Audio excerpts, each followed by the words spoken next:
María Carlota Amelia Augusta Victoria Clementina Leopoldina de Sajonia-Coburgo-Gotha, nacida en Bruselas el 7 de junio de 1840. Fue la segunda y última emperatriz consorte de México. Ella es Carlota de México. Narrado por Mónica, para voz de mujer.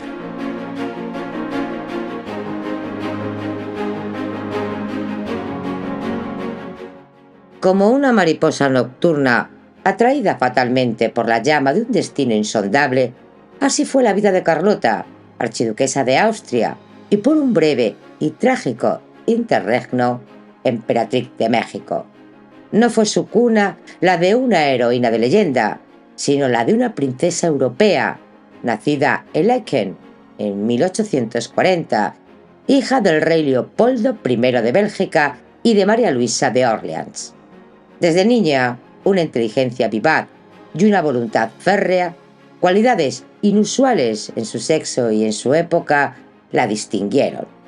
En su mirada ya se adivinaba el fulgor de una ambición que paradójicamente la arrastraría hacia su propia aniquilación. Su unión con Maximiliano de Habsburgo, el apuesto y soñador archiduque austriaco, parecía sacada de un cuento de hadas. Él, un romántico empedernido, aficionado a las artes y a la botánica, y ella, poseedora de una mente aguda y un espíritu práctico. Unieron sus destinos en 1857 y durante un tiempo vivieron en el idílico castillo de Miramar, soñando con un futuro que se desdibujaba entre los vapores del Adriático. Pero el destino, caprichoso y cruel, tejió una trama diferente. La oferta de la corona de México, un espejismo de gloria orquestado por Napoleón III, se presentó ante ellos como la oportunidad de forjar un imperio en el Nuevo Mundo. Carlota, con su innata energía y su desmedida ambición, fue la principal impulsora de esta quimera. Veía en México no solo un reino, sino la posibilidad de dejar su propia huella en la historia, de trascender los límites impuestos a una mujer de su linaje. Llegaron a Veracruz en 1864, pisaron una tierra que lo recibiría con entusiasmo y a la vez con una hostilidad latente. Carlota, con su determinación férrea, se lanzó a la tarea de gobernar. Impulsó obras de caridad, se preocupó por la educación y trató de infundir en la corte un aire de civilización europea. Pero el país que intentaba dominar era vasto y complejo, desgarrado por conflictos internos y a la sombra amenazante de los liberales. La retirada del apoyo francés, la traición de la política internacional, la perfidia de los intereses ocultos, todo se conjuró contra ellos. Carlota, en un acto de desesperación suprema, partió hacia Europa en 1866 buscando auxilio, implorando la ayuda de papas y emperadores. Pero sus súplicas chocaron contra muros de indiferencia y pragmatismo político. Cada puerta cerrada, cada promesa rota, fue un nuevo clavo en el ataúd de su cordura. El derrumbe fue paulatino pero implacable. La noticia del fusilamiento de Maximiliano en Querétaro en 1867 la hundió en un abismo de locura del que jamás emergería. Los últimos 59 años de su vida transcurrieron en el lúgubre crepúsculo de la demencia, en los castillos de Miramar y de Bouchout. Una figura solitaria, prisionera de sus propios fantasmas, ajena al mundo que la había encumbrado y luego la había abandonado. Carlota de México no fue solo una emperatriz fallida, sino el símbolo de una ambición desmedida y de un destino trágico. Su vida, como una estrella fugaz que ilumina por un instante la oscuridad, solo para desaparecer en el vacío, nos recuerda la fragilidad de la grandeza y la indomable crueldad del azar. Una existencia que, de no haber sido real, bien podría haber sido forzada en el crisol de las más desgarradoras tragedias griegas.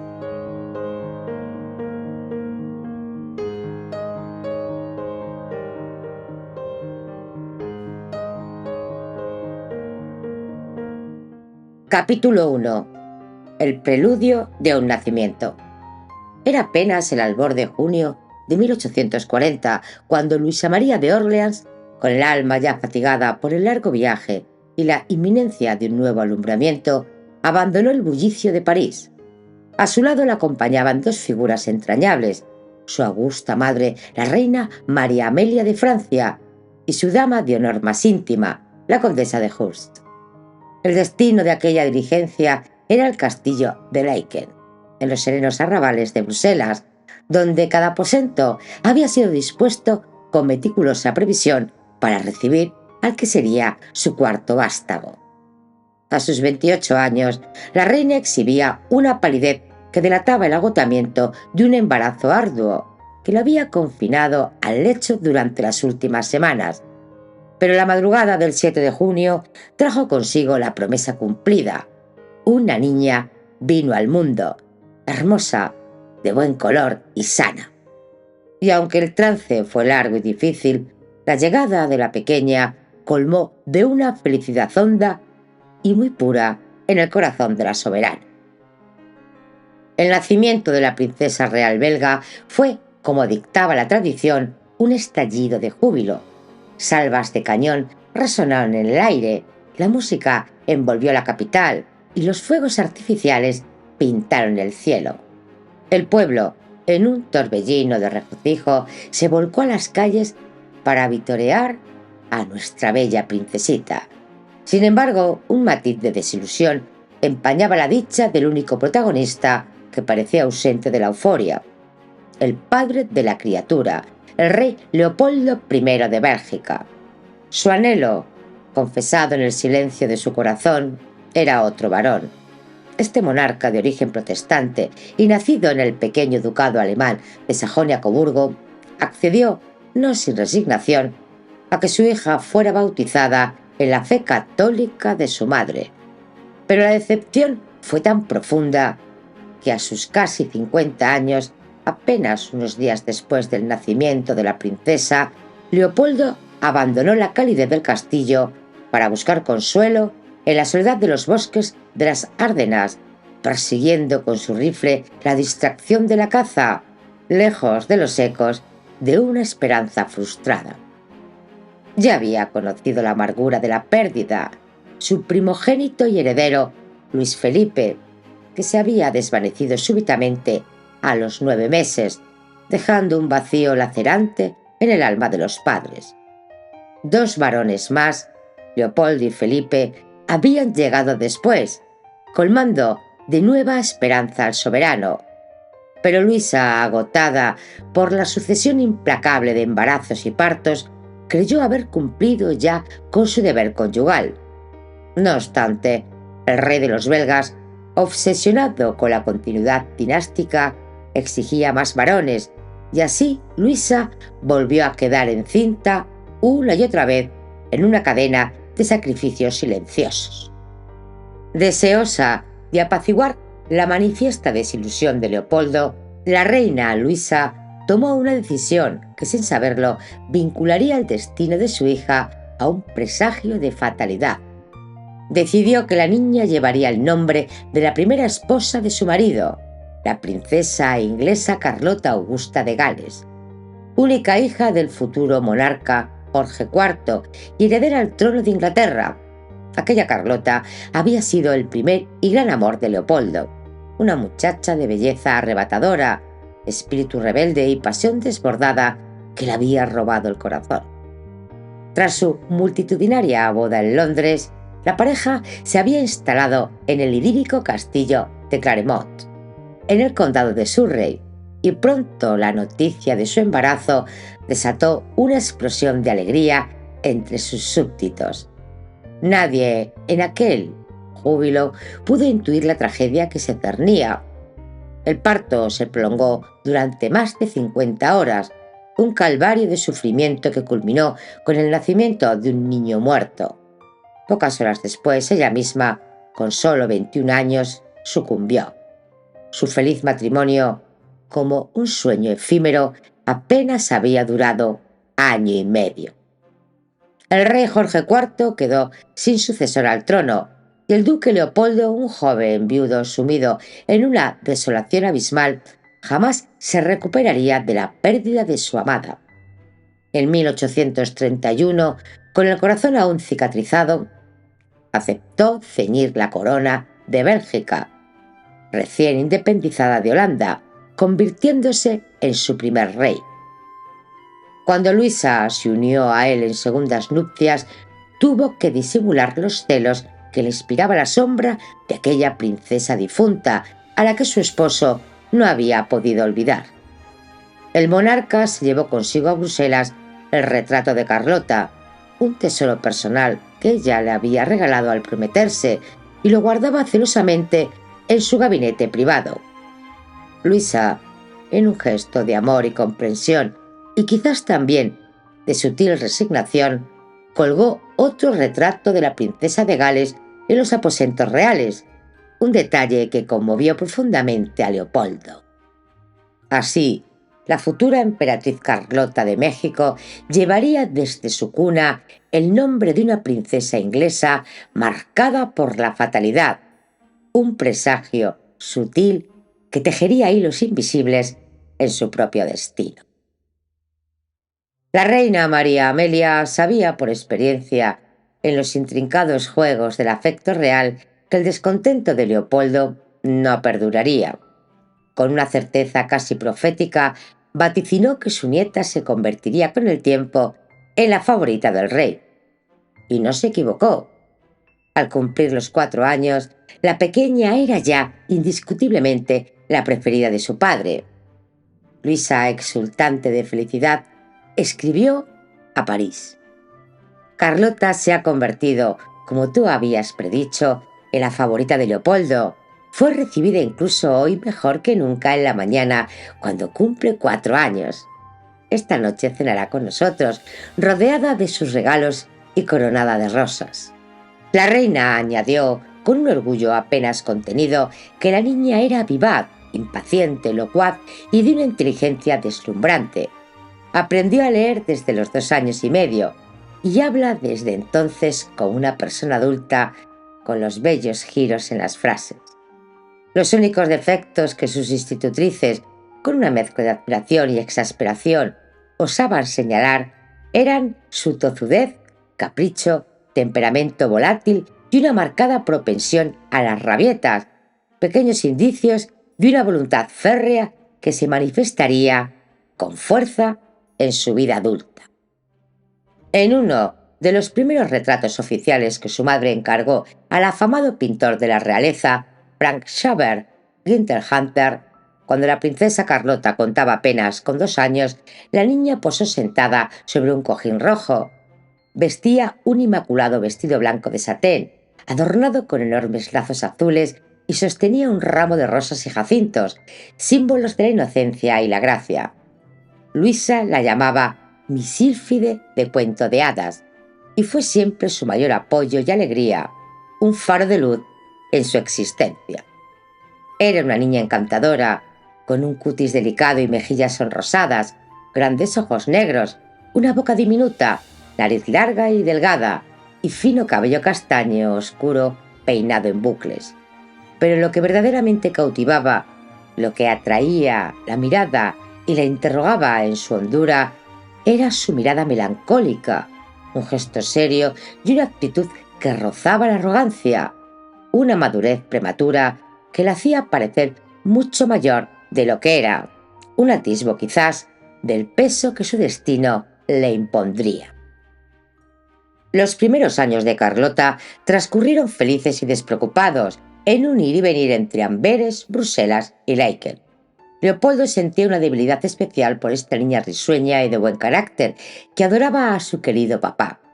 Sin embargo, a pesar del orgullo que sentía por ella, el monarca decidió educarla de manera estricta, aplicando la misma disciplina rigurosa que imponía a sus dos hijos varones. Los tres hermanos crecerían marcados por la sobriedad y la férrea disciplina sin distinción alguna. El rey confió a su esposa, la austera y profundamente devota reina Luisa, la responsabilidad de su instrucción. Ella misma eligió a sus tutores y profesores, velando por cada detalle de su formación. A diferencia de otras princesas de su época, Carlota recibió una educación excepcionalmente completa, que abarcaba desde el latín hasta la historia, la geografía, las matemáticas, la literatura, la caligrafía, la dicción, la oratoria y el catecismo. Poseía una asombrosa facilidad para los idiomas, llegando a hablar con fluidez inglés, francés y alemán, y más adelante se adentraría en el italiano y el español. Era una niña precoz que aprendía con una rapidez prodigiosa. También recibió lecciones de piano, pintura y demostraba una gran destreza en el bordado, habilidades que cultivaría con pasión. Sus días transcurrían en una ininterrumpida sucesión de clases que comenzaban a las 8 de la mañana y se prolongaban hasta las 8 de la noche, con breves pausas para la comida y una frugal merienda. Luisa, una madre afectuosa, pero al mismo tiempo sencilla y austera, inculcó a Carlota las virtudes de la simplicidad, el decoro y la devoción. Los pilares inquebrantables que regían su propia vida eran esos. No permitía a sus hijos caprichos ni privilegios basados en su rango. Dormían en colchones de crin, y la reina era tan ahorradora que ella misma remendaba sus trajes y vestidos cuando ya estaban muy desgastados, un ejemplo de frugalidad en la opulencia. Los fines de semana, la familia real belga se retiraba al castillo de Laeken, la residencia predilecta del rey, no solo por su belleza neoclásica, construida a finales del siglo XVIII a escasos kilómetros de la capital, sino porque le recordaba el idílico castillo de Claremont en Inglaterra. Este espléndido edificio se alzaba majestuoso, rodeado de densos bosques, jardines meticulosamente cuidados, estanques serenos y lagos de aguas limpias. Aquí la familia real llevaba una vida apacible, despojada de ostentaciones y alejada de la rígida etiqueta cortesana. Carlota podía nadar, montar a caballo y jugar con sus dos hermanos en el inmenso parque del castillo, sintiéndose libre en aquel paraíso. Siempre tuvo más afinidad con el menor, Felipe, conde de Flandes, un muchacho alegre, bonachón y cariñoso, la antítesis del mayor, Leopoldo, duque de Brabante, engreído y autoritario, quien disfrutaba provocándola hasta hacerla llorar, un anticipo de las pequeñas tiranías del poder. En sus días felices en Laeken, los hermanos enviaban mensajes secretos, pequeñas conspiraciones infantiles, y Carlota comenzó a encontrarle un deleite particular a la escritura. A los 7 años ya poseía su propio escritorio de caoba, un santuario para sus pensamientos, y desde allí, con la inocencia de su edad, redactó la primera carta a su padre. «Querido papá, tengo que pedirte un favor. Me gustaría mucho que me permitieras que encierren al cisne grande, que es muy latoso. Yo lo disfruto paseando por el parque porque me da miedo. Eres tan bueno y quieres tanto a tu pequeña Carlota que seguro que no le negarás lo que te pide». Pequeñas súplicas que, sin saberlo, la preparaban para las grandes peticiones de su vida. Debido a las largas ausencias del rey Leopoldo, la princesa pasaba la mayor parte del tiempo con su madre, una figura que llevaba una vida solitaria y que nunca gozó de buena salud. La reina Luisa era una mujer tímida hasta la extenuación, profundamente católica y quizá por ello poco agraciada a los ojos de la corte, que la hacía pasar desapercibida entre sus 9 hermanos, todos ellos dotados de un brillo más público. Había nacido en el seno de una familia nobiliaria, una de las más importantes de Europa, la Casa de Orleans.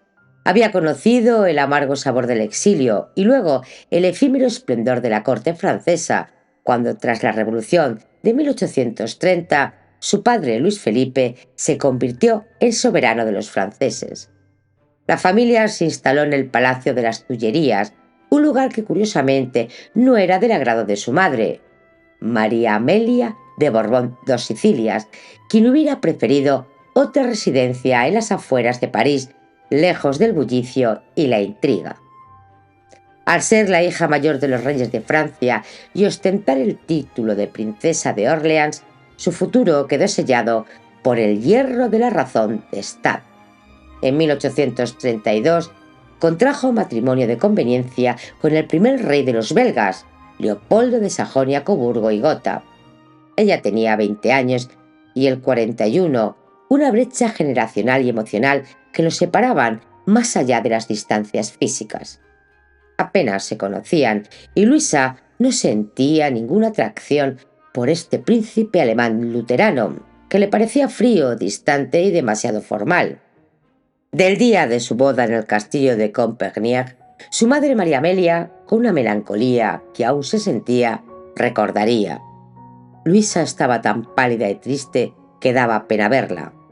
Un presagio de la soledad que la acompañaría. Desde su llegada a Bruselas, Luisa vivió prácticamente recluida en una corte donde nunca encontró su lugar, una pieza que no encajaba en el intrincado rompecabezas de la vida palaciega. Era tan extremadamente tímida que sus relaciones se limitaban a su esposo, sus hijos y sus damas de compañía, un círculo íntimo que apenas rompía la monotonía de su existencia. Los primeros años fueron difíciles, pero encontró refugio en la religión, en las obras de caridad que aliviaban su alma y en el amor incondicional por sus hijos. En sus momentos de asueto pintaba delicadas acuarelas y se entregaba con pasión a la lectura, evadiéndose en mundos lejanos. Estaba profundamente unida a su familia de origen y mantenía una estrecha relación con sus padres y sus hermanos, a quienes visitaba con la frecuencia que el protocolo permitía. Estos viajes a Francia en su niñez quedaron para siempre grabados en la memoria de Carlota, grabados a fuego, y le hicieron consciente de que no era una princesa cualquiera y que por sus venas corría la sangre de grandes dinastías, un destino manifiesto que la distinguía del común. En comparación con la provinciana y austera corte belga, los palacios y castillos de los monarcas franceses se le antojaban un sueño, aunque en nada recordaban la magnificencia deslumbrante de los tiempos del Rey Sol. En aquellos días felices, llenos de luz y libertad, Luisa y sus hijos se alojaban en las Tullerías, donde eran atendidos por un ejército de sirvientes, vestidos con librea azul y roja de la Casa de los Orleans, un símbolo de su linaje ancestral. Carlota correteaba por los interminables pasillos y salones, decorados con tapices que contaban historias milenarias, arañas de cristal que derramaban luz, galerías de espejos que multiplicaban la grandiosidad y valiosas colecciones de arte que nutrían su espíritu, un mundo de belleza que contrastaba con la sobriedad de su hogar. Con la llegada de mayo, la corte francesa, como un torbellino de elegancia y protocolo, abandonaba el opulento palacio de la capital para instalarse en el castillo de Neuilly, la idílica residencia estival de los Orleans.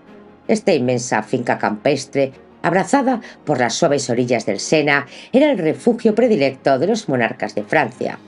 Aquí Carlota, liberada de las rígidas ataduras de la etiqueta belga, no solo se reunía con sus amados abuelos, sino que también disfrutaba de la compañía de tíos, tías, primos y primas, de un ambiente de intimidad y camaradería que la colmaban de alegría.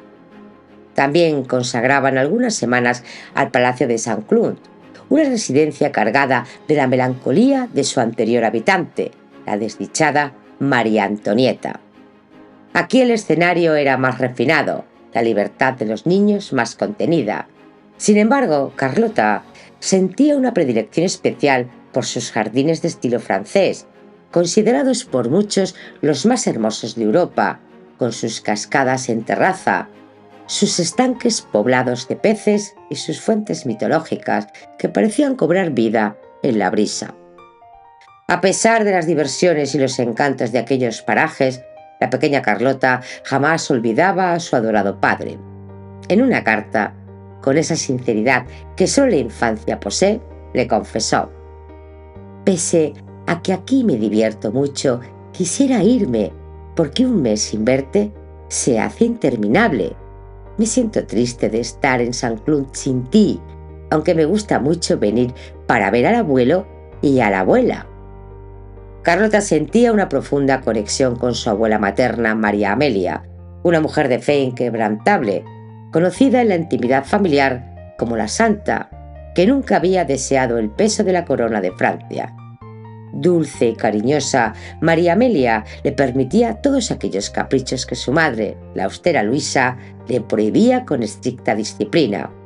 En su regazo, Carlota encontraba un remanso de indulgencia y amor incondicional. De entre todos los miembros de la realeza que Carlota conoció en los años de su infancia, quien dejó una impronta más profunda en su espíritu fue sin duda su prima hermana, la reina Victoria de Inglaterra. Ya por entonces, Victoria era una de las mujeres más poderosas y admiradas de la época, una figura que irradiaba una autoridad serena y un encanto innegable. El primer encuentro entre ambas soberanas tuvo lugar durante una visita de Victoria a la modesta villa de veraneo que la familia real belga poseía en Ostende, célebre por sus baños de mar. Ese día, la reina británica, con un gesto de inesperada ternura, le regaló a la niña una muñeca. El obsequio causó tal deleite en Carlota que, con una caligrafía aún incipiente, pero ya perfecta en inglés, le escribió una carta de agradecimiento. «Todas las mañanas visto a mi muñeca y le doy un buen desayuno. Al día siguiente de su llegada di una recepción a la que asistieron todas mis muñecas. Ten la amabilidad, queridísima prima, de expresarles mi cariño a mis pequeños primos y créeme siempre tu más amante prima». Una carta que en su ingenuidad ya revelaba la precoz inteligencia y el don para la diplomacia de la futura emperatriz. La reina Victoria, quien había perdido a su padre con apenas 8 meses de edad, sentía un afecto inmenso por su tío Leopoldo, un lazo que la llevó a confiarle el rol de su tutor de por vida. El rey de Bélgica, con su afamada habilidad para tejer alianzas matrimoniales, siempre estaba dispuesto a situar a los miembros de su familia en las más codiciadas esferas de la realeza europea. Así, cuando Victoria, a sus 18 años, accedió al trono y le solicitó consejo matrimonial, Leopoldo, con su astucia característica, sugirió que su sobrino Alberto, hijo de su hermano Ernesto, sería el esposo perfecto. El encuentro entre la joven reina y el príncipe fue como en los cuentos, un flechazo fulminante, y Victoria, perdidamente enamorada, desposó a su primo, el príncipe Alberto de Sajonia-Coburgo y Gotha, en el mismo año que vio nacer a Carlota. La reina, 21 años mayor que su prima belga, la trató siempre con una ternura inquebrantable, como si en Carlota hubiera una prolongación de su propia sangre, un eco de su juventud. Pero el destino, con su guadaña implacable, no tardó en mostrar su faz más sombría. En el gélido febrero de 1848, el rugido de la revolución desgarró el aire de París. El anciano rey Luis Felipe de Orleans, despojado de su centro, se vio obligado a abdicar y a huir del país junto a su familia, como espectros perseguidos por la furia de la plebe. A Bruselas llegaron ecos de espanto, noticias que helaban la sangre. Carlota escuchaba con el alma encogida cómo el majestuoso Palacio de las Tullerías había sido pasto de la turba enardecida. El castillo de Neuilly, antaño el oasis predilecto de los Orleans, fue consumido por las llamas, y el paradero de Luis Felipe y María Amelia se perdía en un abismo de incertidumbre que alimentaba el terror. Los escenarios idílicos que habían enmarcado la infancia de la princesa belga yacían ahora en ruinas, cenizas de un tiempo feliz. Sin embargo, en el silencio de su alma, la que más sufría era la reina Luisa, cuya memoria se aferraba al trágico fin de otros monarcas franceses depuestos, presagiando lo peor. Afligida hasta el tuétano por la desgracia de sus padres, buscó refugio y consuelo en su hijita, quien con una madurez que trascendía su edad la acompañaba en sus oraciones y en las interminables noches de insomnio. Tras días sumida en una angustia atroz, al fin una breve misiva de su madre rasgó el velo de la incertidumbre. Tras una huida angustiosa, habían logrado alcanzar la costa normanda y desde allí embarcaron rumbo a Inglaterra, donde se hallaban a salvo y con buena salud. La reina Victoria, siempre magnánima, les abrió las puertas del castillo de Claremont para su exilio, aquel mismo lugar donde el joven Leopoldo había compartido sus días con su primera y amada esposa Carlota. En esta acogedora mansión paladiana, en el corazón de la campiña inglesa, los reyes, desterrados de Francia, languidecían sus últimos años, testigos silenciosos del inexorable paso del tiempo. El resto de la familia, dispersa por el vendaval de la Revolución, también encontró asilo, esparciéndose por diversas ciudades europeas como hojas arrancadas de un árbol por el vendaval de la historia. El año 1850 se cernió sobre la corte belga con la pesadez de los malos presagios. La salud de la reina era un motivo creciente de alarma. Delgada hasta la extenuación, pálida y débil, su estado inquietó profundamente a María Amelia, quien en una carta imploró a su hija que se cuidara y se dejara guiar por la ciencia médica. Aunque le diagnosticaron una leve gastritis, Luisa, en su fuero interno, creía padecer asma, atormentada por una dificultad respiratoria y una tos persistente que le robaba el aliento y el sueño. En aquellos días sombríos, Carlota también cayó gravemente enferma por primera vez. La princesa había contraído la tosferina y su madre, en un postrer intento de hallar un bálsamo en el cambio de aires, la llevó al castillo de Tervuren, cerca de Bruselas, enclavado en la umbría de un bosque. Apenas llegaron, el mal se cebó con Carlota, que empeoró, padeciendo problemas gástricos y fiebre alta. Luisa, aún convaleciente, no se separó de su hija, apenas probando bocado ni conciliando el sueño. Lo más lacerante, sin embargo, era la ausencia de su esposo, una figura distante, casi espectral, con quien apenas se cruzaba y con quien ya no compartía el lecho. Ante el empeoramiento de la niña, se decidió un nuevo traslado, esta vez al castillo de Laeken, donde gracias a la homeopatía y a los remedios naturales, Carlota inició una lenta y gradual mejoría. La muerte del rey Luis Felipe en el exilio fue un nuevo mazazo para Luisa, que minó aún más su frágil constitución. Su salud se agravó de tal manera que su esposo Leopoldo, en un acto de aparente preocupación, decidió enviarla a Ostende. La reina Victoria, alarmada por las noticias que recibía, escribía a su tío preguntándole con genuina inquietud por qué no la llevaba a un balneario en Inglaterra, en lugar de a esa pequeña incómoda villa alejada de la capital. El monarca, con una calculada evasiva, respondió que los paseos junto al mar le sentarían bien y que él la visitaría a menudo. Pero lo que Victoria ignoraba, lo que la distancia y la corrección real ocultaban, era que el verdadero motivo de Leopoldo para elegir ese destino residía en su deseo inconfesable de estar cerca de su amor secreto, Arcadia Claret. Desde el principio de su desdichado matrimonio, Luisa había soportado en silencio las infidelidades de su esposo, un monarca que tras su fachada de gobernante serio y prudente gustaba de coleccionar amantes. Pero un golpe terrible, una puñalada en el alma, la sumió en la desesperación cuando salió a la luz pública su romance con una menor. Arcadia, hija de un oficial belga, tenía solo 16 años cuando comenzó su relación con el soberano. Esta vez, sin embargo, no fue una simple aventura efímera. Leopoldo se enamoró perdidamente y ella llegó incluso a acompañarlo en algunos de sus viajes oficiales, un sacrilegio a la moral de la época.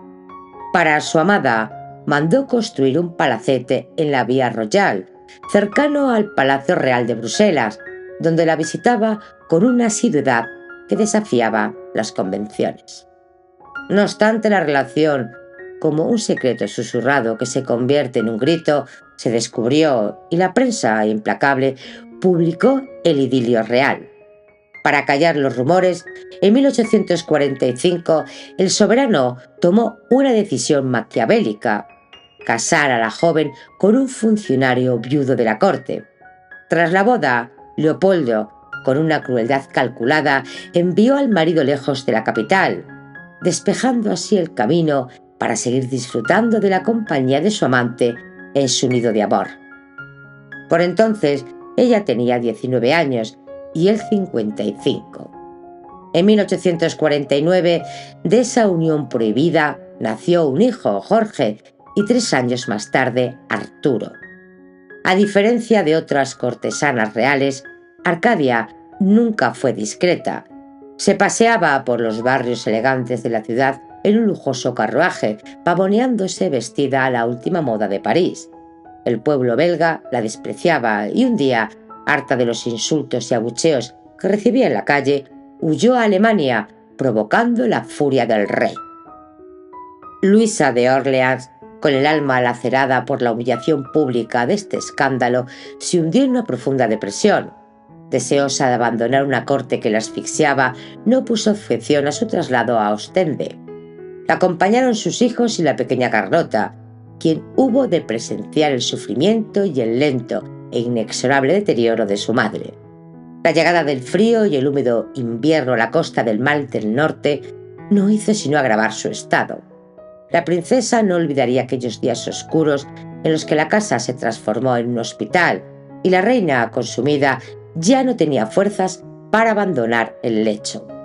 Tras varios diagnósticos erróneos, finalmente la verdad se impuso con la brutalidad de un veredicto. Se estaba muriendo a causa de una tuberculosis avanzada.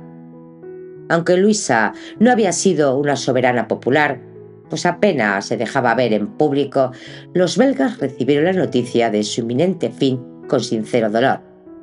En los últimos tiempos habían descubierto que tras esa mujer que prefería permanecer en un segundo plano, se escondía una reina que había realizado grandes obras de caridad y contribuido a mejorar la vida de sus súbditos. Incluso utilizó la totalidad de la asignación que recibía del Estado belga para ayudar a los más necesitados. Su popularidad, paradójicamente, creció en aquel triste otoño de 1850, y en todas las iglesias del país se encendieron velas y se rezó con fervor por su salvación. A principios de octubre, la reina María Amelia, alertada del grave estado de su hija, abandonó el castillo de Claremont para estar a su lado en sus últimas horas. Alrededor de su lecho de muerte se congregaron su esposo, su madre, sus hijos, su confesor y la fiel condesa de Hurst. Ajena a su propio dolor, Luisa comentó, con una voz apenas en susurro: «Mi única pesadumbre es que los demás estén sufriendo por mí». Su otra gran preocupación era el destino de sus hijos, sobre todo el de Carlota, que no dejaba de sollozar, un pequeño cuerpo tembloroso ante la inminencia de la tragedia. Agonizante, confió a su hija a la condesa de Hurst, rogándole con un último hálito que se encargara de su educación, una misión sagrada. La mañana del 11 de octubre, la reina Luisa de Bélgica exhaló su último aliento, rodeada de sus seres más queridos. Su esposo Leopoldo, en un inusual arrebato de emoción, dijo de ella: «Durante 18 años, Luisa fue una verdadera amiga que era todo amor y devoción para los suyos. Es una gran pérdida porque nuestra amistad fue muy cordial y nunca tuvimos problemas en nuestro matrimonio ni por un momento». Carlota, con solo 10 años, quedó huérfana y la imagen de su madre, un ángel ya inalcanzable, se grabaría para siempre en su memoria, un recuerdo etéreo que la acompañaría en su incierto camino. Tras el desgarro del entierro, María Amelia, devastada por la pérdida de su hija predilecta, la amada Luisa, regresó a la lejana Inglaterra, sumida en un luto que no solo era de vestiduras, sino de alma. A los pocos días, desde el silencio grave de Laeken, una pequeña figura se sentó ante su escritorio. Era Carlota, y su mano infantil, guiada por un corazón ya demasiado consciente de la pena, trazó con una madurez sorprendente estas líneas para su abuela. Mi querida abuela, tuvimos el consuelo de tenerte cerca de nosotros después de nuestra pena, pero ahora que te has ido, Laeken está muy triste. He pensado mucho en ti durante el viaje y espero que no hayas enfermado. No te encontrabas muy bien los últimos días de tu estancia aquí. Espero que todo haya pasado. Estás muy afligida, pero yo seré una buena niña para reemplazar, en todo lo que pueda, lo que has perdido. Una promesa nacida de una inocencia precozmente herida, un voto que ya marcaba la profunda huella de su destino. Con la ausencia de su madre, Carlota se enclaustró en sí misma, como un capullo que se cierra al frío del mundo. Se volvió una criatura reservada, grave, casi espectral. Estoy frecuentemente de mal humor, confesaba la intimidad de su diario, palabras que delataban la lucha interior, la incipiente melancolía que ya asomaba en su joven espíritu. A su padre, el rey, apenas lo veía. La relación se tejía a través de misivas, velos de tinta que ocultaban la distancia emocional. El ambiente familiar, desprovisto de la calidez materna, se tornaba cada vez más lúgubre y tenso, cargado de una pesadumbre inconfesa. Ella, en su ingenuidad, ignoraba que las prolongadas ausencias del monarca respondían a una razón más terrenal, a la existencia de una familia oculta, tejida en la sombra de los deberes reales. Mientras el país se sumía en el luto oficial por la reina, la amante del rey, Arcadia, regresaba a Bruselas, aunque esta vez con una discreción impuesta por las circunstancias. Leopoldo, en un gesto que revelaba la profunda esclavitud de su pasión, adquirió el castillo de Stumberg, a escasos metros de Laeken, como residencia para su otra familia, Arcadia y sus 2 hijos. Allí el rey pasaba largas temporadas, velando porque sus vástagos bastardos recibieran una educación digna de príncipes, y no dudó en otorgarle títulos nobiliarios, un desafío velado a la moral y a las convicciones. Su pasión por Arcadia era tal, un arrebato incontrolable, que en 1863 la elevó a la categoría de baronesa Beppinghoven, una distinción que confirmaba la magnitud de su apego, un vínculo que el tiempo no lograría romper. En el estío de 1851, Carlota recibió una invitación de la reina Victoria para pasar una temporada en el castillo de Osborne, en la idílica isla de Wight.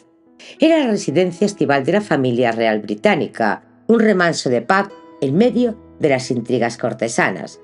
La soberana inglesa, con su innata calidez, se esforzó por ganarse la confianza de su joven prima, pero Carlota ya no era la misma.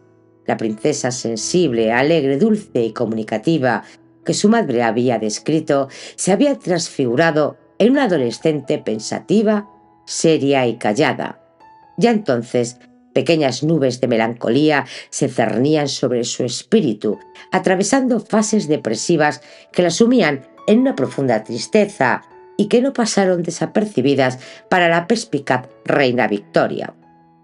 Nadie en aquel entonces podía intuir que estos incipientes rasgos de su comportamiento, estas sombras en su alma, serían los primeros indicios de una tragedia inminente, los sutiles hilos de un destino aciago que se tejía en la penumbra. Carlota, en su soledad, añoraba con una intensidad desmedida a su padre, a esa figura distante pero poderosa. Sin embargo, su verdadero consuelo, su confidente más íntima, era su abuela materna, María Amelia. A pesar de la multitud de nietos que poblaron su vida, la abuela sentía una predilección especial por Carlota. No solo porque la pequeña había quedado huérfana, sino porque en ella veía el vivo reflejo de su infeliz Luisa, su adorada hija muerta prematuramente a los 38 años. La princesa pasaba varias semanas al año en el castillo de Claremont, un lugar cargado de dulces recuerdos para la abuela, donde se reunía con sus tíos y primos, encontrando en la rama de los Orleans un refugio de afecto. Aunque siempre se sintió más unida a ellos, a medida que crecía, una observación se hacía cada vez más patente entre quienes la conocían. Era un Leopoldo en miniatura. De su padre el rey heredaría no solo la fuerza de voluntad inquebrantable, sino también la firmeza de carácter, la ambición desmedida y un gusto innato por el poder, cualidades que le impulsarían hacia una grandeza fugaz y un abismo de locura. La condesa de Hust, designada tutora de Carlota, que había sido amiga de la infancia de la difunta reina Luisa, un lazo que la unía al pasado de la princesa, era una mujer culta y poseedora de un inquebrantable sentido del deber. Provenía de una familia ligada estrechamente a la casa de los Orleans. Por ello, asumió con una seriedad casi sagrada la responsabilidad de educar a la princesa huérfana, quien ya mostraba los primeros brotes de rebeldía en la propia pubertad. Fue ella misma quien seleccionó a los nuevos profesores, supervisando con una atención meticulosa cada detalle de sus estudios, cada paso en la formación de la joven. Su educación religiosa, el anclaje moral de su ser, fue confiada al padre Deschamps, uno de los más elocuentes predicadores de la Iglesia belga, un hombre de profunda fe que le inculcaría las nociones fundamentales del deber, el pecado y el sacrificio, pilares fundamentales en la moral católica. Deschamps fue su confesor, su guía espiritual que la preparó para su primera comunión, un rito que selló su alma a la devoción. Pero la figura que ejerció la influencia más determinante en la formación de Carlota fue sin duda el propio rey Leopoldo. Con una visión pragmática de la realeza, aplicó a su hija las mismas directrices educativas que había impartido a su sobrina, la princesa Victoria, futura reina de Inglaterra. Así, en una carta fechada el 21 de mayo de 1855, su padre le escribió: «Mi querido amor, ya tienes 14 años. Has llegado a un momento en el que los deliciosos pasatiempos de la infancia deben combinarse con las reflexiones que corresponden a una edad más madura. Aprender, querida mía, a conocerse y a juzgarse uno mismo con sinceridad e imparcialidad, esa es la finalidad elevada a la que deben tener nuestros esfuerzos y no se pueden lograr sino a través de exámenes de conciencia reflexivos y constantes». Carlota, con un anhelo ardiente por alcanzar esa perfección moral y espiritual que su padre le delineaba, se volvió extremadamente exigente y crítica consigo misma. «No puedo vencer mi avergonzante y desgraciada pereza, y en ocasiones no tengo deseos de rezar, y me gustan demasiado poco mis deberes. Es terrible sentirse frecuentemente tan frustrada». Esto lo anotó en su diario, revelando la tortura silenciosa de su autoexigencia, una lucha perpetua contra sus propias imperfecciones. Era, a pesar de sus tormentos internos, una alumna dócil, brillante y aplicada, poseedora de una memoria privilegiada que absorbía el conocimiento con avidez. De su madre había heredado la pasión por la lectura, y su autor favorito era el venerable Plutarco, cuyas vidas paralelas nutrían su espíritu con ejemplos de grandeza y virtud. A su querida institutriz le escribió con una mezcla de orgullo y sinceridad: «No he perdido el tiempo este año como el pasado. Estudié historia, dibujé, estudié piano, que ahora me gusta más. Conozco todos los reyes de Inglaterra, con todas las fechas y sin equivocarme. Y cosa maravillosa, en matemáticas voy muy bien. Resuelvo hasta 3 problemas en una lección, y no son fáciles. Tampoco voy mal en el aprendizaje de lenguas. Era por tanto una mente ávida, una voluntad férrea, forjándose para un destino aún desconocido. En 1853, Leopoldo, duque de Brabante, hermano mayor de Carlota y heredero al trono, contrajo matrimonio con la archiduquesa María Enriqueta de Austria. Fue como tantos en la realeza, un matrimonio de conveniencia, una unión de intereses más que de corazones. Aunque al principio su cuñada le agradó, Carlota no tardó en desplegar su juicio crítico, comenzando a criticarla y a burlarse de ella por su afición a la música y a la ópera, pasiones que a ella le parecían superfluas. La tachó de insípida y también le molestaba su cabellera rubia, su piel muy blanca y su considerable estatura, todo lo opuesto a su propia tez morena y su figura más menuda. Pero no tenía motivos para sentir celos de su cuñada, porque según proclamó su padre, el rey, con una mezcla de orgullo paterno y pragmatismo dinástico, dijo: «La princesa Carlota de Bélgica es la más hermosa de Europa». Un halago sin duda exagerado por la parcialidad de un padre, pues Carlota no era una belleza canónica. Poseía unos rasgos duros y un gesto a menudo desdeñoso, pero podía presumir de una figura esbelta y atlética, moldeada por la gimnasia y la natación que practicaba a diario con una disciplina férrea. Orgulloso de ella, el monarca comenzó a pedirle que lo acompañase a los actos protocolarios, ocupando un lugar vacante de su difunta madre. Fue entonces, al verla desenvolverse con gracia y aplomo en esos escenarios de poder, cuando Leopoldo se dio cuenta de que su adorada hija se había transformado en una encantadora mujercita que ya estaba preparada para el matrimonio. A partir de ese instante, la maquinaria dinástica del rey se puso en marcha, y Leopoldo, con su acostumbrada maestría, comenzó a buscarle el mejor partido posible entre la realeza europea, un camino que, sin saberlo, la conduciría hacia un destino ineludible, más allá de las fronteras de Bélgica. Continuará. Si quieres seguir conociendo esta historia, suscríbete y no te arrepentirás.